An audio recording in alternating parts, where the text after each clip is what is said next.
Good morning, my dear students. This is HN Residential Public School, Aliganj, Eta, Uttar Pradesh.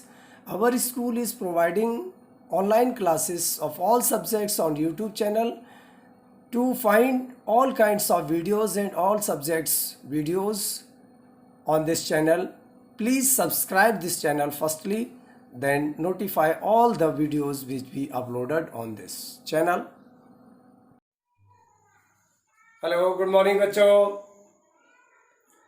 Now this topic and this video is for pronoun. How many kinds of pronoun and what we use in pronoun. Now we will study about the pronouns. अब pronouns कौन कौन से होते हैं? सबसे पहले हम pronoun के definition बोलते हैं. Pronouns क्या होता है? A word which is used in place of noun. एक सिंपल परिभाषा है इसकी, सिंपल डेफिनेशन है.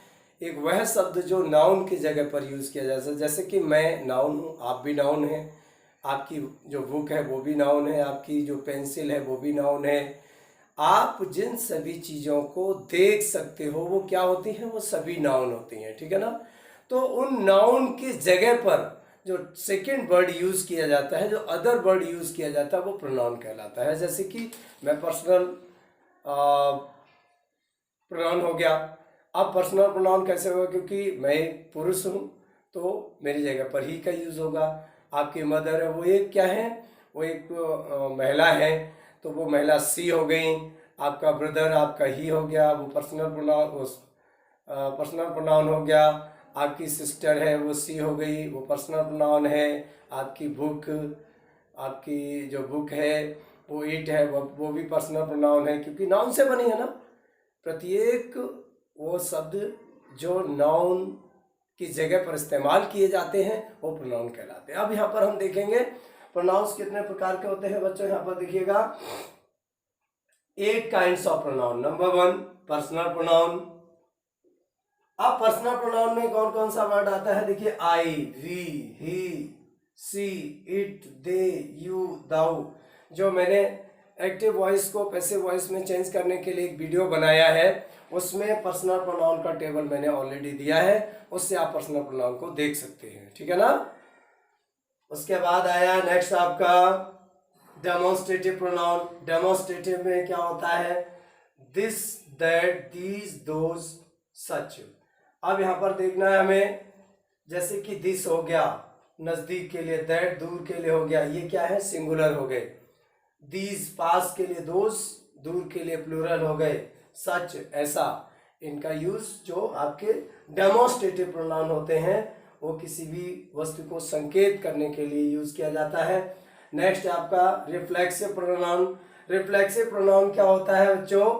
रिफ्लेक्सिव प्रोनाउन वो होता है जो वर्ब के आफ्टर आता है. जैसे कि आपके सेंटेंस में कोई भी आपका जो सेंटेंस होता है उसमें जो वर्ब यूज होती है, तो वर्ब के बाद जब प्रोनाउन आता है, जैसे कि my self, our self, your selfs, him self, it self, them selfs, her self, means जितने आपके पर्सनल प्रोनाउन होते हैं उनका सभी में या तो आपका सेल्फ लग जाता है या सेल्फ्स लग जाता है. कहाँ सेल्फ लगता है, कहाँ सेल्फ्स लगता है, ये अलग अलग है, सभी जगह पर अलग अलग है. I do my work myself, या I did it myself, अथवा I do myself this work. तो ये क्या हो गया? आपका रिफ्लेक्सिव प्रोनाउन हो गया. आई do my self reflexive pronoun हो गया.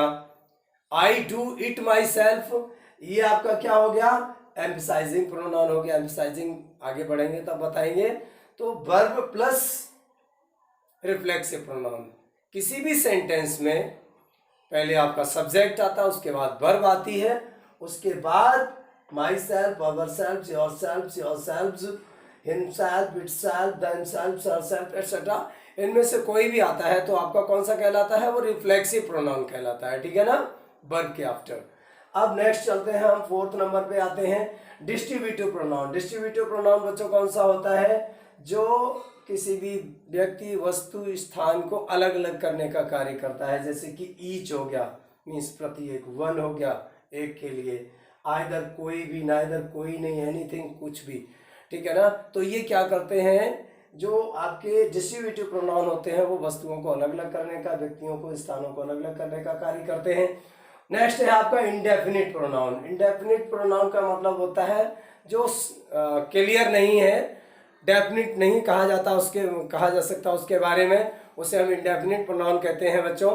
तो इंडेफिनिट प्रोनाउन में क्या आता है, जैसे कि ऑल हो गया, मैंने कह दिया ऑल स्टूडेंट्स, अब ऑल में किसी बच्चे का नाम नहीं बताया गया ना, और किसी बच्चे को पर्टिकुलरली नहीं बोला गया ना, और किसी व्यक्ति के लिए नहीं पर्टिकुलरली कहा गया। सम कुछ, और सम मीन्स कुछ होता है, कुछ का मतलब होता है जैसे कि कुछ मैंने बोल दिया, मैंने कोई भी सामान खरीदना है या कोई भी चीज़ लेनी है, कोई भी वस्तु लेनी है, तो मैंने कह दिया कुछ, जैसे कि गिव मी सम वाटर, है ना, मुझे कुछ पानी दे दो, लिटिल वाटर, लिटिल है, सेम है, सम है, एटसेट्रा, ये जिसमें मैंने एटसेट्रा लिख दिया। और भी बहुत ढेर सारे होते हैं, फ्यू हो गया, मैनी हो गया, मैनी हो गया। अब जैसे मैनी स्टूडेंट्स, तो मैनी स्टूडेंट्स जब मैंने बोला तो मैनी स्टूडेंट्स में बहुत ढेर सारे स्टूडेंट्स आए, किसी पर्टिकुलर के लिए नहीं बोला ना, तो इनडेफिनिट हो गया, मतलब यहाँ पर कोई भी डेफिनिट संख्या नहीं बताई जा रही है, जहाँ पर इनडेफिनिटनेस आ रहा है वो आपके वन हो गया, नन हो गया, अदर्स, इस तरीके से ये सभी क्या होते हैं, इनडेफिनिट प्रोनाउन होते हैं बच्चों। नेक्स्ट हो गया इंटेरोगेटिव प्रोनाउन। इंटेरोगेटिव प्रोनाउन तो आप समझते ही होंगे, the pronouns which are used for asking the questions with reason and with some extra activities, जिसमें हम जिस क्वेश्चन का आंसर हम यस और नो में नहीं दे सकते हैं। जैसे कि क्वेश्चन तो आपके टू टाइप होते हैं, एक तो यस और नो वाले होते हैं, सेकंड होता है जिसमें हमें कुछ उसके डिटेल लिखना पड़ता है, जैसे कि समय के बारे में, रीज़न है या प्लेस है, इन चीज़ों के बारे में देना पड़ता है, या फिर स्थिति है, दशा है, हाउ है। तो जहाँ पर what, where, how, when, who, whom, whose, which, how many, how much, etcetera, ये सभी क्या है, इंटेरोगेटिव प्रोनाउन होते हैं। अच्छा, अब हम ये कैसे पहचानेंगे कि इंटेरोगेटिव प्रोनाउन होते हैं। देखिए बच्चों, इंटेरोगेटिव प्रोनाउन को पहचानने का सीधा सा तरीका है कि जब ये जो इंटेरोगेटिव वर्ड्स होते हैं, इंटेरोगेटिव वर्ड्स उन्हीं को कहते हैं जिसके जस्ट आफ्टर आपका क्या होता है, किसी ऑक्सिलरी या मॉडल वर्ब का यूज होता है, ठीक है ना। What is your name, example के तौर पे व्हाट इज योर नेम, आपका नाम क्या है, तो यहाँ पर व्हाट आया है और उसके जस्ट आफ्टर क्या है, आपका मॉडल ऑक्सिलरी वर्ब आया है, ठीक है ना। How many, where are you going, when have you done this work. तो ये सेंटेंसेस इसमें क्या है कि इसमें हेल्पिंग वर्ब जो है आपका वो जस्ट आफ्टर आपका क्वेश्चन वर्ड में आ रहा है। तो अब चूंकि क्या होता है कि जो आपके ये जो वर्ड्स होते हैं ये आपके रिलेटिव प्रोनाउन में भी यूज होते हैं, इसलिए हमें समझना जरूरी होता है। How can we identify what is the difference between interrogative pronoun and relative pronoun. अब बच्चों यहाँ समझने की बात है, मैं दोनों को कंपैरिजन आपस में करता हूँ। वाट जैसे आया है तो वाट के जस्ट आफ्टर मोस्टली क्या होता है कि ये क्वेश्चन वर्ड जो होते हैं सेंटेंस की शुरुआत में ही आते हैं, ठीक है ना। और इसके जस्ट आफ्टर में क्या होता है, हेल्पिंग वर्ब आता है। तो इससे ये कंफर्म हो जाता है कि इंटेरोगेटिव सेंटेंस है, और इसके लास्ट सेंटेंस को जब हम एंड करते हैं तो क्वेश्चन मार्क भी लगा देते हैं, ठीक है ना। तो इससे हमें पता लग जाता है। और रिलेटिव प्रोनाउन में क्या होता है, रिलेटिव प्रोनाउन क्या करता है, दो सेंटेंसेस को आपस में जोड़ने का कार्य करता है, दो क्लाउजेस को जोड़ने का कार्य करता है। अब आप सोचेंगे क्लाउजेस क्या होता है, क्लाउजेस भी बच्चों एक प्रकार का सेंटेंस होता है, ठीक है ना। तो किसी रिलेटिव मतलब जो रिलेटिव का मतलब होता है संबंध बनाना, ठीक है ना। तो इसका कार्य क्या होता है, दो या दो से अधिक नाउन को जोड़ने का कार्य, प्रोनाउन को जोड़ने का कार्य, सेंटेंसेस मीन्स क्लाउजेस को जोड़ने का कार्य, फ्रेजेस को जोड़ने का कार्य। इन सभी चीज़ों के लिए आपका क्या होता है, रिलेटिव प्रोनाउन का यूज होता है। जैसे कि मैंने यहाँ पर व्हाट मीन्स क्या, और यहाँ पर व्हाट मीन्स हो जाएगा रिलेटिव प्रोनाउन में जो, ठीक है ना। यहाँ पर हु मीन्स कौन, और जबकि आप रिलेटिव प्रोनाउन में जाएंगे तो वहाँ पर क्या हो जाएगा, हु मीन्स जो, ठीक है। यहाँ पर विच मीन्स किसका, और यहाँ पर विच मीन्स जिसका, जिसे जितना। तो ये दोनों में अंतर हो गया रिलेटिव प्रोनाउन में और इंटेरोगेटिव प्रोनाउन में। तो समझ सकते हैं जैसे कि मैंने बोला समय के लिए, है ना। I know the time when you have come here. I know the time when you have come here, मुझे पता है कि आप यहाँ कब आए थे, ठीक है ना। अब यहाँ पर जब आए थे, मुझे पता है जब आप यहाँ आए थे। और मैंने इंटरोगेटिव में अगर बनाना है तो when I don't know the time when have you come, मुझे नहीं पता कि आप कब यहाँ आए थे। अब मुझे नहीं पता जब यहाँ आप आए थे। तो कब और जब, कब हो गया इंटरोगेटिव, जब हो गया आपका रिलेटिव, ठीक है ना, दोनों में अंतर हो गया। I know the place where you are living, मुझे पता है जिस स्थान पर आप रह रहे हो, ठीक है ना। I know the place where, I don't know the place where are you living, मुझे नहीं पता आप कहाँ रह रहे हो।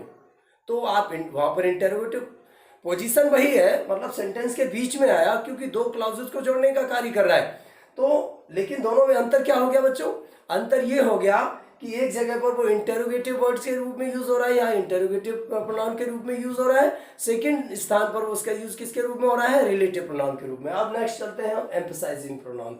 मैंने आपको बताया था रिफ्लेक्सिव प्रोनाउन और एम्फसाइजिंग प्रोनाउन दोनों देखने में एक जैसे होते हैं लेकिन दोनों का यूज अलग अलग होता है।